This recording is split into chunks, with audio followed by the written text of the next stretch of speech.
Social media और कई तरीकों के जरिए देश में फैलाई जा रही नफरत के बीच पंजाब के सरहदी इलाकों में सद्भाव की मिसाल देखने को मिली है। जिन सरहदी इलाकों को 1947 वाले बंटवारे का सबसे गहरा जख्म मिला था, वहां अब सांप्रदायिक सद्भाव का मरहम लगाया जा रहा है। बंटवारे के बाद से उजड़ी हुई मस्जिदों का दोबारा निर्माण कराया जा रहा है। मस्जिद बनाने के लिए दूसरे धर्मों के लोग भी ज़मीन दान और आर्थिक मदद दे रहे हैं। पूरे पंजाब के गांवों में विभाजन से पैदा हुए हालात को अब बदलने की कोशिश की जा रही है। ये कोशिश सांप्रदायिक सौहार्द को लेकर है। ग्रामीण उजड़ी हुई मस्जिदों को बहाल करने में मदद करने के लिए धन और गुरुद्वारे खोल रहे हैं।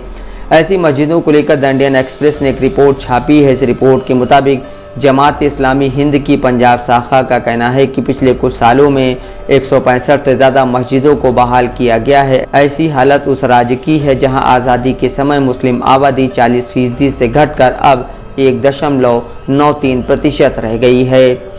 रिपोर्ट के मुताबिक इन मस्जिदों में से एक का जीर्णोद्धार कार्य बरनाल जिले के बख्तगढ़ गांव में हो रहा है। वहां एक किसान अमनदीप सिंह ने पहल की। उन्होंने दिसंबर 2022 में एक मस्जिद के निर्माण के लिए 250 वर्ग गज ज़मीन दान में दी थी। जल्द ही दूसरे ग्रामीणों से पैसा आने लगा। 2 लाख रुपए जुटाए जाने के बाद पड़ोसी गांवों ने सीमेंट और ईंटें दान दी। एक स्थानीय मुस्लिम परिवार ने मस्जिद के लिए एक सबमर्सिबल पंप लगाया। इसके अलावा उत्तर प्रदेश के मुस्लिम परिवारों ने जीर्णोद्धार के बारे में पता चलने के बाद लगभग 6 लाख रुपए का दान दिया और इस तरह सामूहिक प्रयास से मस्जिद का अधिकतर हिस्सा अब बनकर तैयार है। अब केवल कुछ अंतिम कार्य बाकी है। वक्फ बोर्ड से अब तक किसी मदद की ज़रूरत नहीं पड़ी है। अमनदीप सिंह बताते हैं कि जिस दिन आधारशिला रखी गई थी उस दिन 15 मुस्लिम परिवारों सहित पूरे गांव ने लंगर साझा किया था। 80 साल के शहीद खोकर खान ने द इंडियन एक्सप्रेस से कहा, जब बंटवारा हुआ तो हम बठिंडा के बल्लो गांव में रहते थे। हमारे हिंदू और सिख भाई बहनों ने हमें पाकिस्तान नहीं जाने दिया। हम भी नहीं जाना चाहते थे। ग्रामीणों ने हमें बल्लो से लगभग 20 किलोमीटर दूर बख्तगढ़ पहुंचाया। उन्होंने सुनिश्चित किया कि हम सुरक्षित रहें। हमारा भाईचारा अब भी बरकरार है। अंग्रेजी अखबार ने रिपोर्ट दी है कि इस साल मार्च में बरनाला के कुटबा बहमनिया गांव के सरपंच बूटा सिंह गांव की पहली मस्जिद के उद्घाटन के गवाह बने थे। विभाजन के बाद पुरानी मस्जिद अनुपयोगी हो गई थी क्योंकि 2 परिवारों को छोड़कर कुटबा बहमनिया के सभी मुसलमान पाकिस्तान चले गए थे।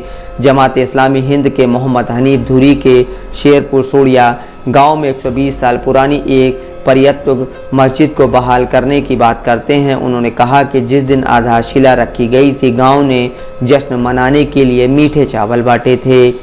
मलेरकोटला जिले में स्थित जितवाल कला गांव में युवा कांग्रेस नेता जगमेल सिंह ने एक मस्जिद के लिए 1200 वर्ग गज जमीन दान में दी। परिवार ने भी 51,000 रुपए का योगदान दिया और अगस्त 2021 में जामा मस्जिद लुधियाना के नायब शाही इमाम मोहम्मद उस्मान लुधियानवी ने आधारशिला रखी।